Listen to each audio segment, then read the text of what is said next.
Good morning, friends. Today we are going to start with question number 3. Refer to question number 3. What they have given. Mr. B is a proprietor engaged in the business of trading of electronics and accepts from his trading and P&L account is as follows. They have given the cost of goods sold. This is your trading and profit and loss account which I have exhibited over here. So here they have given the cost of goods sold. Now what is the cost of goods sold? Cost of goods sold is nothing but opening stock plus purchases minus closing stock. So they have not given you separately opening stock and purchase and closing stock, but they have given you a net figure. That is opening stock plus purchases minus closing stock. They derive cost of goods sold. उसका meaning क्या है cost of goods sold का? जो माल आपने बेचा है उसका actually cost कितना है, तो जो भी that is called as a cost of goods sold. Fine. Now they have not given you a sales figure, they have not given you gross profit, but there are certain figures they have given you in profit and loss account. There is a rent, there is an office expenses, there is selling expenses is missing, but they have given you commission to manager rupees 2 lakh. And how they have calculated commission? Based on net profit. Net profit के basis पे they have calculated a commission. There is a net profit balancing figure they have not, sorry, net profit का figure भी उन्होंने दिया हुआ नहीं है, लेकिन एक चीज उन्होंने दी है जो है प्रॉफिट एंड लॉस अकाउंट की क्रेडिट साइड का टोटल 60 लाख. तो अगर क्रेडिट का टोटल 60 लाख है तो इसका मीनिंग क्या है कि डेबिट का टोटल भी कितना रहेगा? Rupees 60 lakh. And they want us to find out all the missing figures. और एडिशनल इन्फॉर्मेशन उन्होंने क्या दिया हुआ है? देखिए, commission is charged at 10% and selling expenses amounts to 1% of total sale. Commission के बारे में इंफॉर्मेशन क्या दिया हुआ है? तो कमीशन इज चार्ज एट 10%. 10% किसका? तो कंक्लूडिंग पार्ट इधर दिया हुआ है. देखिए, 10% on net profit before charging such commission. Now this wording is very important. If the wording is before charging such commission, you have to take straight away the percentage given on the net profit. तो यहाँ पे 10% दिया हुआ है, तो 10% multiplied by net profit will be equal to your commission amount. अगर आपका net profit 10 lakh है तो 10% of 10 lakh will be rupees 1 lakh commission. बराबर. अगर कमीशन आपका यहाँ पे 2 लाख रुपए दिया हुआ है तो net profit you can easily calculate by applying a mathematical calculation. तो वर्डिंग्स क्यों इंपॉर्टेंट है मैं आपको बोल रहा हूँ कि अगर यहाँ पे दिया हुआ है बिफोर चार्जिंग सच कमीशन, तो इसका मीनिंग क्या है कि जो भी नेट प्रॉफिट आपका आएगा उसके ऊपर स्ट्रेट अवे परसेंटेज आपको अप्लाई करना है. 10% है तो नेट प्रॉफिट जो भी है उसके ऊपर 10% स्ट्रेट अवे अप्लाई करना है. लेकिन अगर वर्डिंग्स ऐसा है कि on net profit after charging such commission instead of before, the wordings are after, तो उस वक्त आपको जो भी परसेंटेज दिया हुआ है उसको इस तरीके से लेना है. अगर यहाँ पे 10% है तो 10 डिवाइडेड बाय 110. 5 दिया हुआ रहा तो 5 divided by 105 multiplied by net profit. अगर बिफोर है तो 10 divided bye 100 into net profit, और अगर आफ्टर वर्डिंग्स है तो 10 divided by 110, 15 divided by 115, 5 divided by 105 of net profit. आपको इस तरीके से कैलकुलेट करना है. तो अब यहाँ पे उन्होंने आपको क्या दिया हुआ है? देखिए, कमीशन जो है वो बोल रहा है 10% आपको चार्ज करना है. 10% किसका? नेट प्रॉफिट का बिफोर चार्जिंग. यानी जो भी नेट प्रॉफिट आएगा, कमीशन चार्ज होने के पहले जो भी नेट प्रॉफिट आएगा उसके ऊपर 10% आपको कमीशन चार्ज करना है. बराबर. यानी अगर आपका नेट प्रॉफिट आ रहा है 20 लाख, तो 20 लाख का 10% 2 लाख होगा जो यहाँ पे दिया हुआ है. बाकी का बचा हुआ क्या रहेगा? आपका नेट प्रॉफिट. लेकिन अगर वर्डिंग्स जो है वो आपको 10% after charging, 10% of net profit after charging such commission ऐसा है, आफ्टर चार्जिंग, तो उस वक्त जो भी नेट प्रॉफिट है, नेट प्रॉफिट सपोज 20 लाख है तो 20 lakh multiplied by 10 divided by 110 करके आपको कमीशन कैलकुलेट करना है. Fine. This is how you have to calculate. Selling expenses के बारे में बोल रहा है कि ये जो अमाउंट है selling expenses, this is 1% of sale. लेकिन आपके पास ना सेल का फिगर है ना सेलिंग एक्सपेंसेस का फिगर है, तो आप यहां से प्रोसीड नहीं कर सकते हो. तो प्रोसीड आपको कहां से करना पड़ेगा? अब वो क्या बोल रहा है कमीशन के बारे में. तो वर्किंग नोट मैंने यहाँ पे बनाई है. देखिए, कमीशन के बारे में क्या बोल रहा है? Commission is 10% of net profit sorry, before charging such commission, before charging such commission.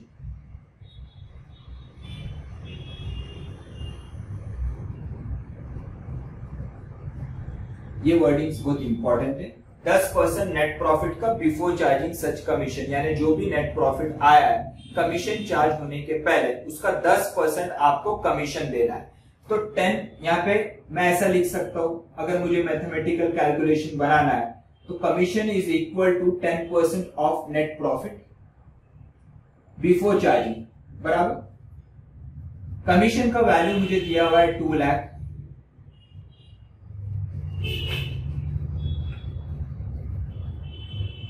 Commission is 2 lakh, 10% of NP दिया हुआ नहीं है बिफोर चार्जिंग, बराबर। तो ये कैलकुलेट में कर सकता हूं, therefore net profit before charging is equals to, short form में लिख रहा हूं, 2 lakh divided by 10%, 2 lakh divided by 10% is equals to net profit before charging such commission. तो यहां पे नेट प्रॉफिट बिफोर चार्जिंग कितना आ रहा है, net profit before charging is equals to rupees 2 lakh divided by 10% will be equal to 20 lakh, यानी आपको net profit before charging commission आ रहा है 20 लाख। तो आफ्टर चार्जिंग कितना रहेगा, ए कितना रहेगा, आफ्टर चार्जिंग कमीशन माइनस करने के बाद आफ्टर चार्जिंग, तो therefore A is equal to net profit after charging commission. After charging commission कितना आएगा, A is equals to net profit before charging minus commission.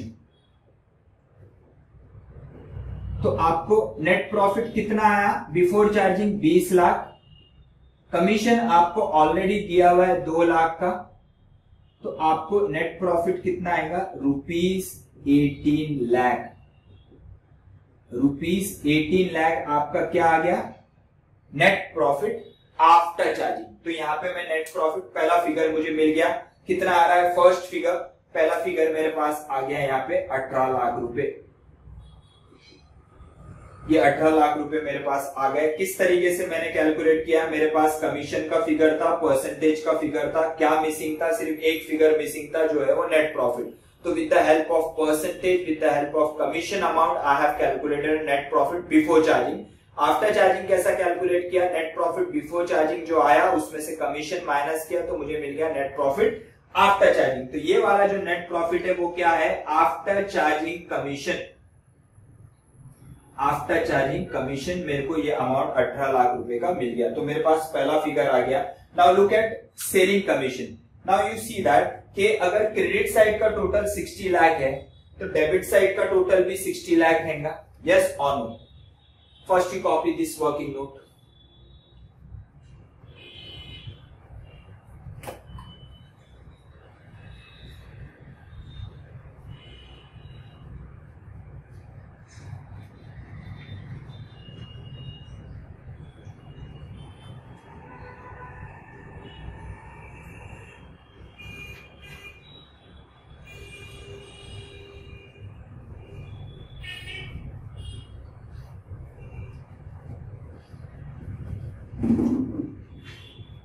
so now we'll come to working note number 2. Now what is working note number 2? Now see, total 60 lakh P&L के credit side का total 60 lakh rupees है, this they have given 60 lakh. तो आपका debit side का भी total will be equal to 60 lakh. P&L credit total is equal to P&L debit total. ये P&L credit total कितना है, 60 लाख। P&L डेबिट टोटल क्या दिया हुआ है, G, they have given you G, therefore G is also equal to 60 lakh. ये भी क्या आ जाएगा आपका, जी भी क्या आ जाएगा, 60 lakh obviously. Now it is very easy to find selling expenses because debit side का total आप debit side में you have every figure except selling expenses, so you can calculate selling expenses. So therefore G comprises of what? G comprises of all these items: rent plus office expenses plus selling expenses plus commission plus net profit. G is equals to 60 lakh. Selling expenses को मैं एक अलग pen से लिखता हूं, selling expenses. तो यहां पे जी का टोटल है 60 लाख, रेंट कितना दिया हुआ है 26 लाख, ऑफिस एक्सपेंस दिया हुआ है आपको 13 लाख, सेलिंग एक्सपेंसेस दिया हुआ है आपको बी, कमीशन कितना दिया हुआ है आपको 2 लाख, और नेट प्रॉफिट अभी just we have calculated after charging कितना 18 लाख, बराबर। तो therefore B is equal to 60 lakh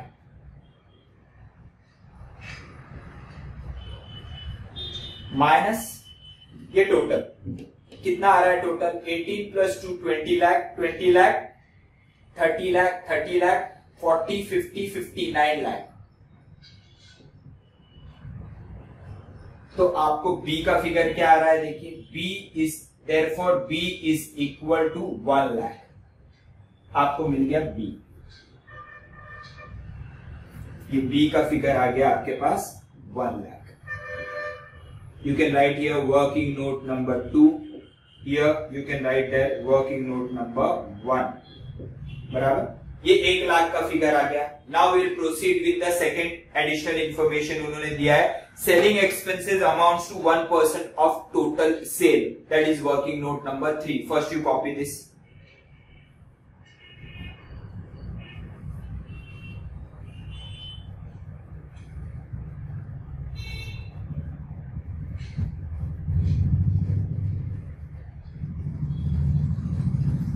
Now working note number 3.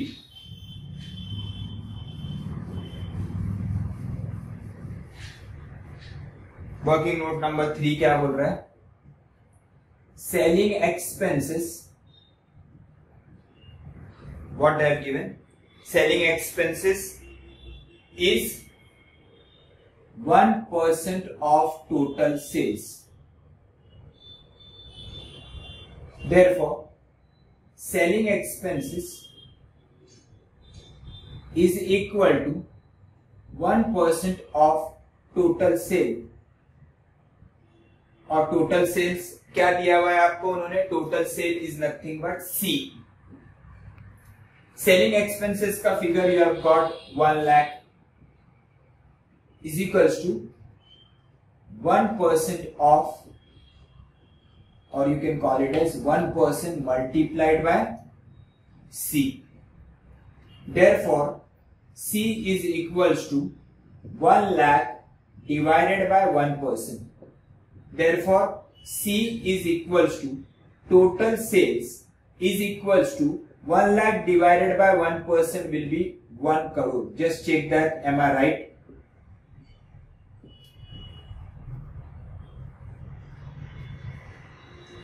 $1 lakh divided by 1% is 1 crore. Fine, तो आपके पास अब टोटल सेल्स का फिगर भी आ गया। आपके पास और कोई फिगर नहीं है, यानी क्रेडिट साइड का, ट्रेडिंग अकाउंट के क्रेडिट साइड का टोटल भी हो गया 1 करोड़। तो 1 करोड़ डेबिट साइड का टोटल क्या आएगा, अगर क्रेडिट साइड का टोटल 1 करोड़ है तो F that is debit side का total will also be 1 crore, ये 1 करोड़ आ गया, बराबर। Now gross profit, what will be the gross profit? Gross profit is equals to 1 crore minus, there is only one figure, cost of goods sold. Therefore GP is equals to, GP क्या दिया हुआ है, D दिया हुआ है. Therefore gross profit is equals to D is equals to 1 crore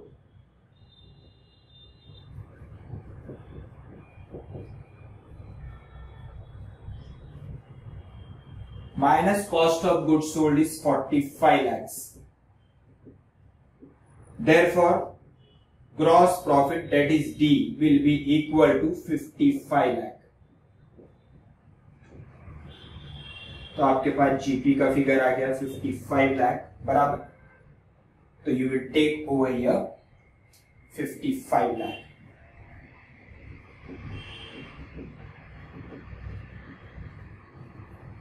$55 lakh आ गए बराबर. अब E कितना आएगा, simple 60 lakh minus 55 lakh will be equal to E.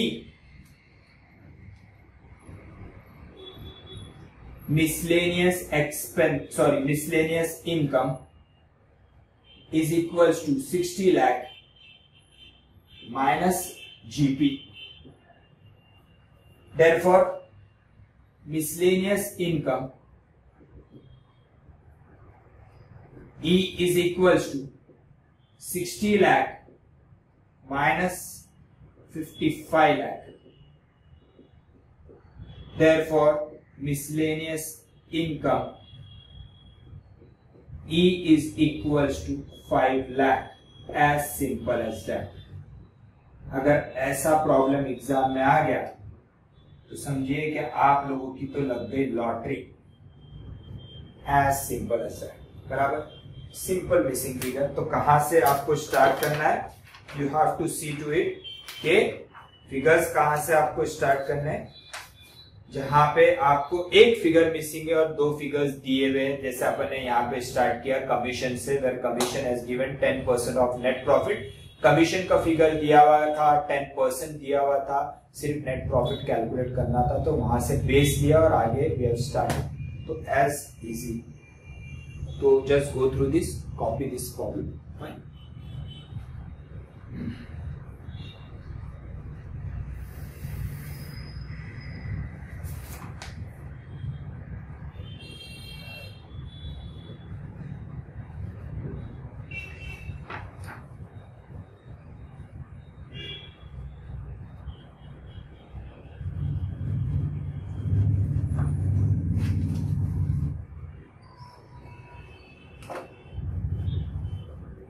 So this was problem number 3.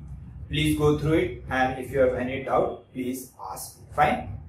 Now let's start with problem number 4.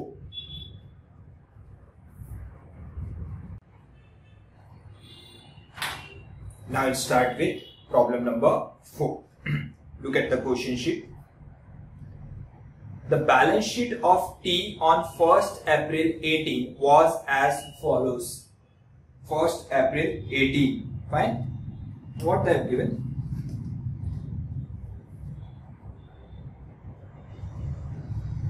First April 18 का उन्होंने balance sheet दिया हुआ है. उसमें क्या क्या दिया हुआ है देखिए आपको. Trade payables, expenses payable, opening capital, plant and machinery on the asset side, furniture and fixture, trade receivable, cash at bank and inventories.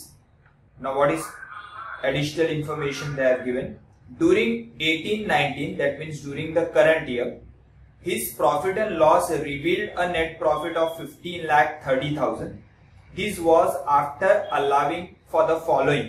यानी करंट ईयर में 15,30,000 रुपए का नेट प्रॉफिट दिखा रहा है और ये सब चीजें ऑलरेडी उसमें ले चुके हैं. यानी ये सब माइनस करने के बाद और ऐड करने के बाद जो भी इनकम रहेंगी या जो भी एक्सपेंडिचर रहेंगे, एक्सपेंडिचर माइनस करने के बाद, इनकम ऐड करने के बाद उनका नेट प्रॉफिट कितना बता रहा है, 15,30,000.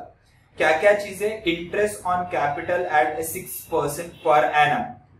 कैपिटल कितना दिया हुआ है देखिए आपको 50 लाख. 50 लाख का 6% on 50 lakh, that is 3 lakh.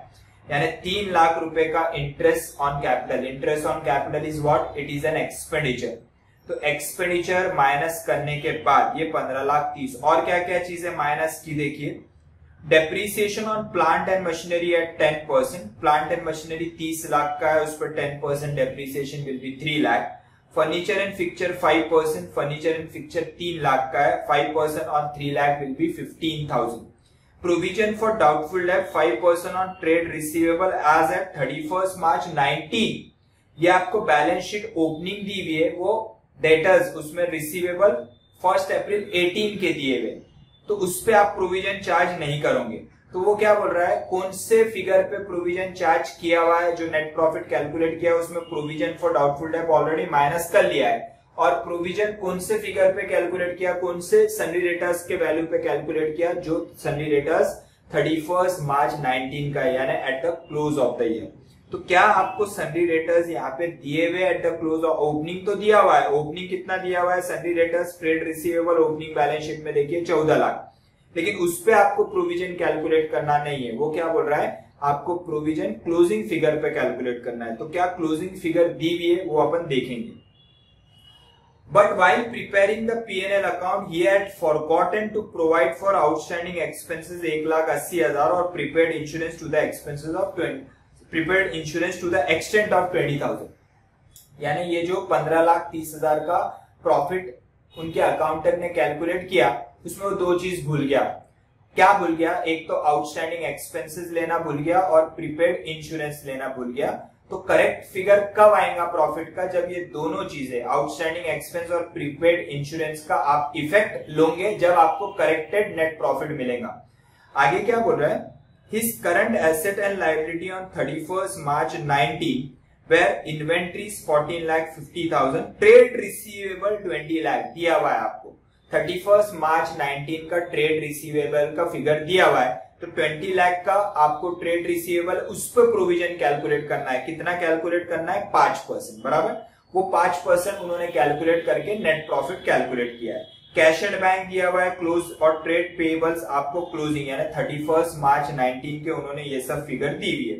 During the year he withdrew 6 lakh for domestic use, that is a drawings, बराबर। अब तो पहले सबसे पहले जो इन्फॉर्मेशन दी है उसको पोर्ट्रे कर लेते। तो उन्होंने क्या क्या बोला कि आपको 15,30,000 का नेट प्रॉफिट आया, यानी ये जो नेट प्रॉफिट दिया हुआ है यहाँ पे 15,30,000 का, ये 15,30,000 दिए गए, उसमें दो चीज लेना वो भूल गए। तो पहले तो उन्होंने क्या क्या ले लिया है वो ले लेते, सिर्फ इसीलिए ले रहा हूं ताकि उसका सेकंड इफेक्ट आप बैलेंस शीट में अगर आता है तो देना पड़ेगा, इसीलिए उसको सिर्फ पोर्ट्रे कर रहा हूं। ये जो नेट प्रॉफिट है ये इनकरेक्ट है, this particular profit is incorrect because इसमें दो चीजें वो लोग लेना भूल गए, वो अपन लेंगे और करेक्ट प्रॉफिट कैलकुलेट करेंगे। उन्होंने क्या क्या चीजें ऑलरेडी ले चुका है, ये 15,30,000 जो कैलकुलेट किए, ये सब चीजें उन्होंने ले चुके हैं,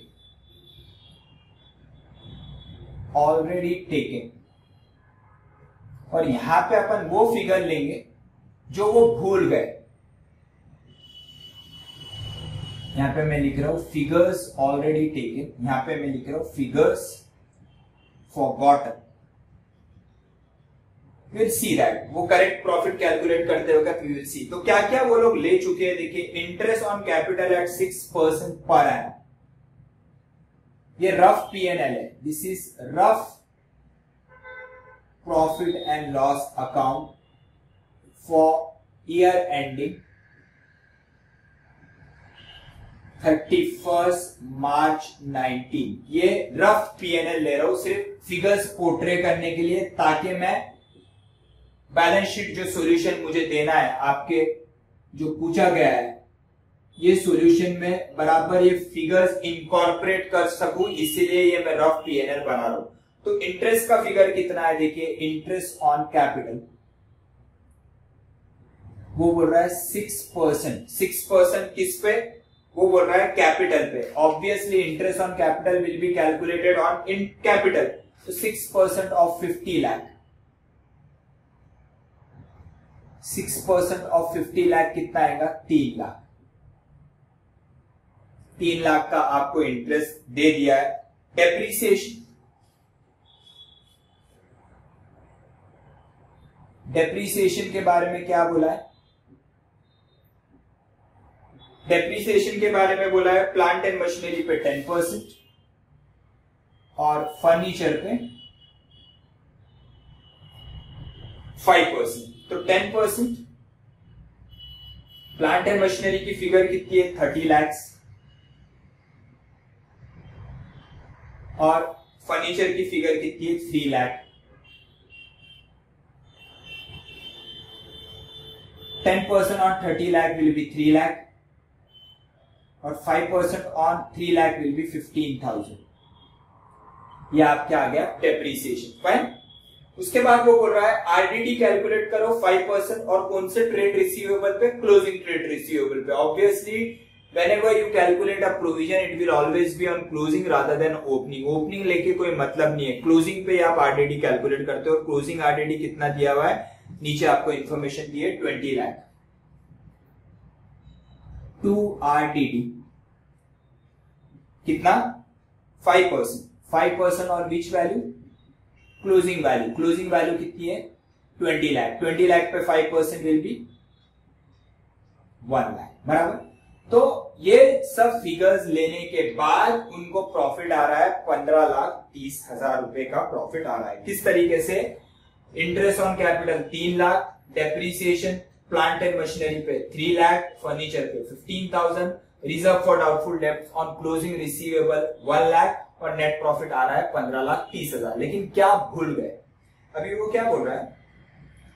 But while preparing the P&L account, he had forgotten to provide for outstanding expense। Outstanding expense वो लोग लेना भूल गए। Outstanding expense is an expense। वो कहां पे आएगा? आपके प्रॉफिट एंड लॉस अकाउंट के डेबिट में। तो ये नेट प्रॉफिट को करेक्ट प्रॉफिट कैलकुलेट करने के लिए मैं यहां पे ब्रॉट डाउन कर रहा हूं। You can call it as by NP brought down 15,30,000। अब वो बोल रहा है आउटस्टैंडिंग एक्सपेंस वो लोग लेना भूल गए। तो ये आउटस्टैंडिंग एक्सपेंसेस को आप लोगे तो प्रॉफिट क्या होगा? बढ़ेगा कि कम होगा? ऑब्वियसली कम होगा। आउटस्टैंडिंग एक्सपेंस कहां पे आता है? आपके पीएनएल के डेबिट में आता है। तो you will take over here to outstanding expenses. कितना है आउटस्टैंडिंग एक्सपेंसेस जो वो लोग लेना भूल गए? 1,80,000। और वो बोल रहा है प्रीपेड इंश्योरेंस भी लेना भूल गए 20,000। प्रीपेड इंश्योरेंस कहां पे आता है? आप उसको इंश्योरेंस में से माइनस करते हैं और इंश्योरेंस कहां पे आता है? पीएनएल के डेबिट में। तो पीएनएल के डेबिट में आप प्रीपेड इंश्योरेंस जो है वो इंश्योरेंस में से माइनस करते हैं। तो पीएनएल के डेबिट में इंश्योरेंस में से जब आप प्रीपेड इंश्योरेंस माइनस करते हैं तो उसका इफेक्ट आप कहां पे दे रहे हो? उसका मीनिंग है क्रेडिट में दे रहे हो। यहाँ पे इंश्योरेंस का figure they have not given, it will be somewhere over here. We are not bother about that। तो प्रीपेड इंश्योरेंस क्या होगा? इंश्योरेंस में से माइनस होगा डेबिट साइड। तो डेबिट में माइनस हो रहा है यानी उसका इफेक्ट कहा जा रहा है क्रेडिट साइड। तो यहां लेंगे बाय प्रीपेड इंश्योरेंस। कितना है? Prepaid insurance 20,000। यानी ये जो दो चीज वो लोग लेना भूल गए थे मैंने ले लिया और यहां पे अब आएगा आपका correct net profit.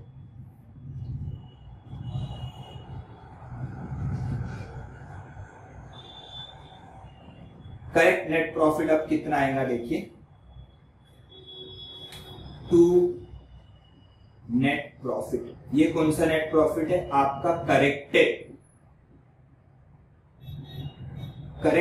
Net profit. Corrected net profit अब कितना आ रहा देखिए, 15,30,000 प्लस 20 माइनस 180। तो आपका करेक्टेड नेट प्रॉफिट आ रहा है 13,70,000। 13,70,000 आपका ये हो गया corrected net profit. Corrected net profit. Fine.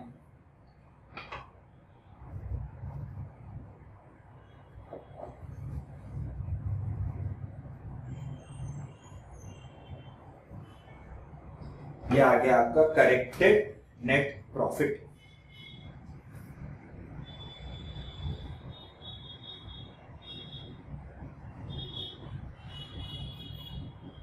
This is just a working note for the purpose of calculating a corrected net profit।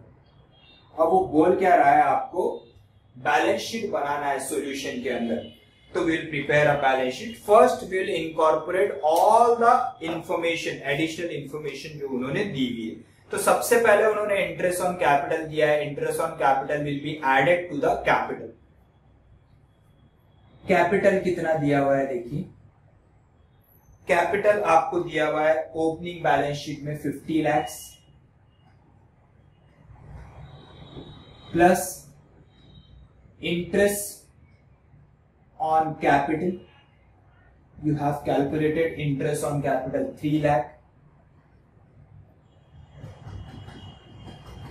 plus net profit, corrected net profit कितना है 13,70,000। और एक एडिशनल इंफॉर्मेशन उन्होंने दी है कि there is a drawings, he withdrew rupees 6 lakh, is it 6 lakh? just see to it, कितना पैसा विड्रॉ किया है उन लोगों ने 6 lakh, 6 lakhs rupees he has withdrawn, बराबर। तो यहां पे आपका बैलेंसिंग कैपिटल कितना आ रहा है देखिए 50 lakh plus 3 lakh plus 13,70,000 minus 6 lakh, तो दैट अमाउंट्स टू 60,70,000। ये हो गया आपका 60,70,000। उसके बाद आप टेकन दिस फिगर इंटरेस्ट। अब आते हैं डेप्रीसिएशन पे। दो चीज पे depreciation, plant and machinery. Plant and machinery कितना दिया हुआ था आपको ओपनिंग 30 लाख, उस पे वो आपको बोल रहा है कि डेप्रीसिएशन चार्ज करो। कितना बोला है डेप्रीसिएशन चार्ज करने को 3 लाख।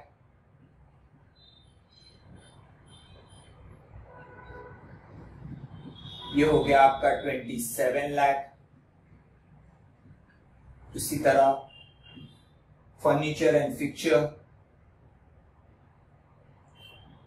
फर्नीचर एंड फिक्चर आपके पास दिया हुआ है 3 लाख, उस पर डेप्रीसिएशन कितना चार्ज करने का बोल रहा है, फर्नीचर एंड फिक्चर पे डेप्रीसिएशन कितना चार्ज करने का बोल रहा है ₹15,000।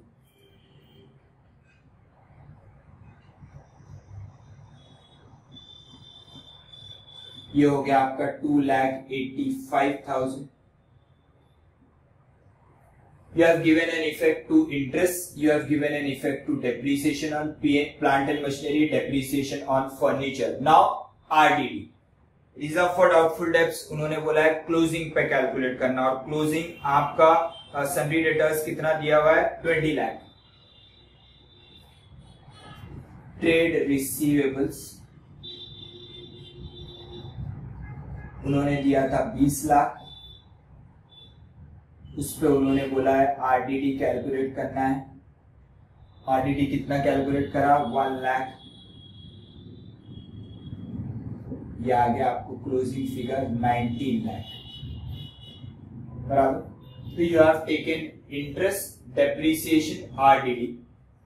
Now outstanding expense. Outstanding expense will always come on the liability side. Outstanding expenses कितना है? Outstanding expenses 1,80,000। और प्रीपेड इंश्योरेंस कितना है 20,000, that is an asset. Prepaid insurance that is 20,000। तो you have taken all the figures from P&L। उसके बाद just put down the closing figures they have given. Last para they have given. His current asset and liability as on 31st March 19 were inventories 14,50,000. Inventories they have given at the close of the year. That is at 31st. What is the date? It's 31st March. It's not December. It's March. Sorry. Fine. 14,50,000। Inventory आ गया आपका 14,50,000। Trade receivable 20 lakh, we have already taken. Cash at bank cash at bank कितना आ रहा है देखिए अभी 10,35,000। उसके बाद है आपका trade payables 11,40,000। Trade payables 11,40,000. Got it?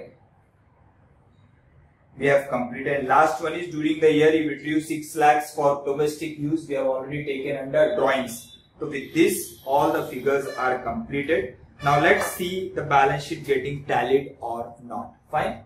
तो यहाँ पे कितना आ रहा है देखिए आपका library side 60 lakh 70 plus 1 lakh 80 plus 11 lakh 40, that is 73 lakh 90,000. Let's see whether assets total is same 27 lakh plus 2 lakh 85,000 plus 19 lakh plus 20 lakh plus 14 lakh 50,000 and 10 lakh 35,000. That's it. 73 lakh 90,000. Balance sheet is done. देखा कितना easy है problem, सिर्फ थोड़ा logic use करना है and the problem is solved. Fine.